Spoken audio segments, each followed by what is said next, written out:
Hello and welcome to the first episode of Draw-Thru. This series will be dedicated to paying tribute to some of my favorite games and franchises, or movies, or whatever have you. Essentially, I'll be illustrating a piece that pays homage to whatever it is that I'll be discussing in that video. In this case, you are watching me illustrate a watercolor of Sonic 1, Green Hill Zone specifically. As a quick side note, yes, this series was called Talk-Thru at one point. And on reflection of those videos, they didn't age exactly well. It's a little bit cringe-worthy material, let's just say that. Not to mention that particular style of video has kind of been, let's just say, explored to its fullest on YouTube.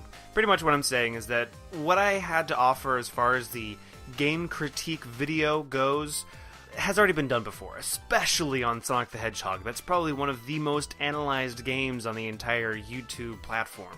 So, not really enjoying the method of editing those videos, or really what I was producing, I decided to scratch that, focus on what I'm good at, and make a video that essentially is about me creating a piece of artwork inspired by, well, in this case, Sonic 1. So without further ado, without further blabbing, let's talk about Sonic 1. Now, when I first played Sonic 1, it was not the first Sonic game I'd actually played. I grew up on Sonic 3 and Knuckles. Well, specifically, Sonic 3 and Knuckles Collection for the PC. I played that game inside and out. So when it came to discovering Sonic 2, Sonic 1, Sonic 3D, all those other Sonic games, it was after the fact of seeing how the game has perfected itself over time. Well, I mean, Sonic 3D not really perfected, but by Sonic 3 and Knuckles, they had really honed in on the 2D Sonic platforming. So going backwards it wasn't really a negative experience, but it was definitely like, oh wow, I see where they went, and boy, am I glad they went there. But first and foremost, let's talk about Sonic and how he moves. As I said before, game analysis is not my true passion, but I can see a good game where there is one. And Sonic 1 is a good game. Made in 1991, Sonic was very different. It was a very different idea at the time. Most of the games were more platformers, run and jump, but speed wasn't really the focus of it. It was more like you and a gun, or, Metroid that had come out in 1986, very, stand, shoot, move, scale up and down, back and forth, that kind of thing. But what Sonic focused on is speed, and how fast you can run through a level. When it came to Sonic's moveset, I know, left, right, up, down, duck, jump, very basic, but it was still really well executed because of the roll. The roll wasn't something you saw in other video games. When your character stopped, it stopped. But what was cool about Sonic is that he could duck, roll, and keep moving, and actually move faster. He could do loops and rolls and jumps and all kinds of cool acrobatics because of that roll. So it changed how the levels had to be designed.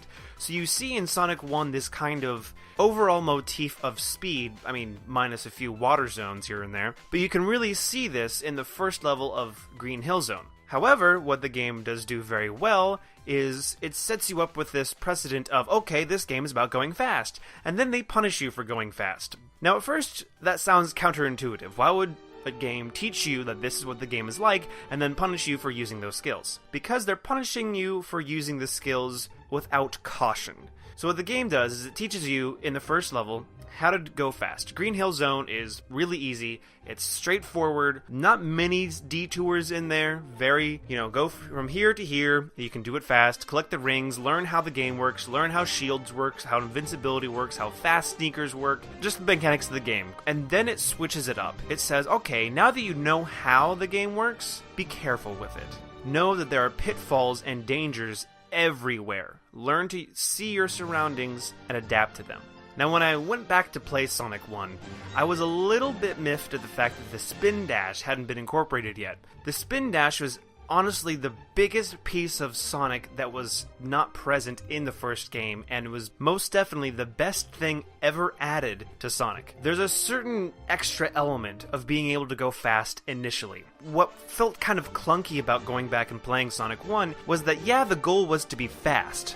Gotta go fast. But it felt like it was a consequence of a lot of other things rather than Sonic himself is fast. Like, the hills and rolling is fast, and this is fast, but Sonic himself didn't really feel fast, unless you had the fast sneakers. But what the Spin Dash added was the fact that Sonic could go from 0 to 60, or however fast he goes, in an instant.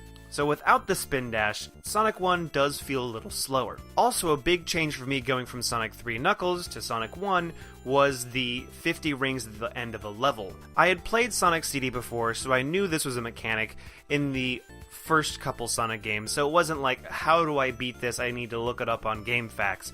Especially since I didn't even know what GameFAQs was, because I was very little when I went back to play Sonic 1 for the first time. I do remember how weird it was at the first part, like the fishies and hummingbirds. I still don't really get the fishies and hummingbirds thing in the background of the Sonic 1 special stages, but the Sonic 1 special stages are, first off, hard after a while.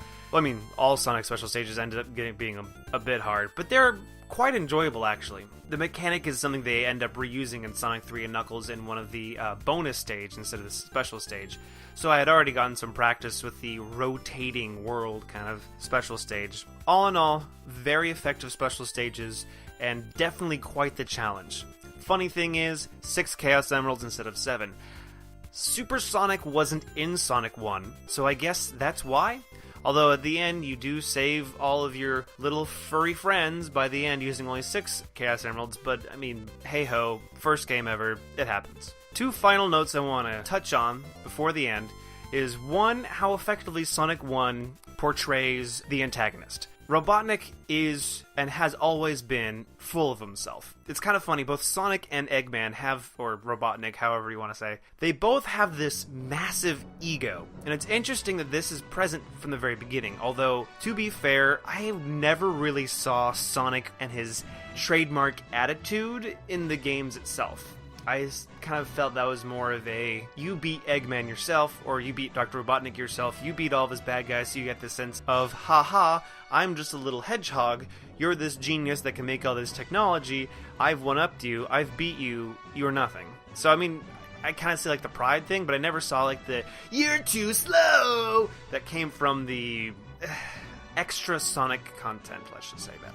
Anyway, what I really liked about Eggman, or Dr. Robotnik, in this iteration is how right off the bat you know he's cocky. He's laughing at you, especially just before the final boss, where he mocks you as he presses a button that sends you down back to Labyrinth Zone, which is quite possibly everyone's least favorite zone because of water level reasonings. What's always interesting about these older Sonic games, namely Sonic 1 and Sonic 2 mostly, is that they like to give you the final boss with 0 rings. I find this to be a little excessive, but it's still quite a challenge, and you feel really good about yourself when you do beat the final boss with absolutely 0 rings. One-hit KO, like, that's crazy. Let's just say that's not very common in games these days. Not saying that older games are better, I'm just saying that's definitely a change from the older generation of games to the newer. I lied when I said I only had 2 more things to talk about. I actually have 2 more things to talk about now. The first of which is the game design, a little addition to it. The bosses in these games are a lot of fun. They teach you something throughout a level, and then the boss requires you to use what you learned in order to beat the boss. So the best example of this has to be in Starlight Zone. In Starlight Zone, there are these little seesaws where Sonic jumps on one side, you send a ball up from the other side, it bounces back down, you go higher up, and then you keep getting higher up until you need to get where you are. What's cool about this is that you end up using that to defeat Robotnik at the end of Starlight Zone. Robotnik is just out of reach of Sonic's regular jump. However, there are 3 seesaws right where you fight the boss. So, using the seesaws and the projectile on the other side of the seesaw, you can defeat Robotnik in that way. So you're using what you learned in the level to defeat Robotnik. This isn't revolutionary game design or game-breaking game design, this is just solid game design. It's not something that's gonna be like, wow, that was so memorable! how cool that was that you used what you learned in the level to defeat the boss at the end of the level. I mean, it's kind of almost self-explanatory. But there are a lot of things like this in movies, writings, games, animation, just anything like that. A lot of the times, there's a foundation that's missing that makes a subpar product, but it's amazing when you use just solid, basic fundamentals of a genre. It really does work, and this is a fantastic example of a game that's enjoyable, that doesn't do anything too game-breaking or changing or revolutionary, but it offers a solid experience. And that solid experience is what you remember coming out of it.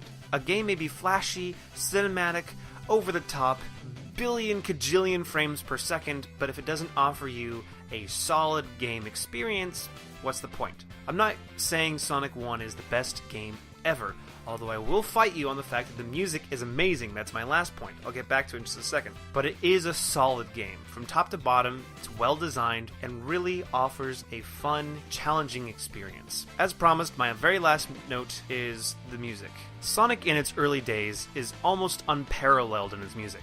I know this is a bit more of a bias and a more personal and subjective taste on it, but the music in Sonic the Hedgehog is, and has always been, the foundation of what a lot of the Sonic fans like about the Sonic franchise. And Sonic 1 is no different. The main theme from Sonic is extraordinarily recognizable. But when it all comes down to it, what are my final thoughts about Sonic 1? Sonic 1 is the first of its kind. It's the genesis of... there's a pun there. Sorry. It's the genesis of a franchise that is very near and dear to me, and I'll be exploring it in more depth as we go along. But to close out, unlike other franchises where the first of the franchise is a little bit sketchy and the only reason why you'd play it is just to get a sense where it started and how it's evolved since then, Sonic 1 is actually a game where you can go back, play it, enjoy it, and get a good experience out of it. Rather than just seeing where the franchise started, you can have fun with this game. This game is fun, this game is solid, it's a little of its time from moment to moment, but all in all, solid game. Still like Sonic 3 better though. There's nothing you can change my mind. Also Sonic CD. I like Sonic CD better than it too. And probably Sonic 2. Okay, so out of the first, 4 is 4th place. But still, hey, it's still better than Sonic Eraser, Sonic Labyrinth, and Sega Sonic the Hedgehog. Actually, no, Sega Sonic the Hedgehog is actually pretty fun. It's weird, but it's fun. I'll get into that later. Anyway, leave a comment down below. If you have a question, let me know. I'll see if I can't get around to it in the next video. But hey ho, here we go. Thank you for listening. This has been Lemonade doing a draw-through of Sonic the Hedgehog 1.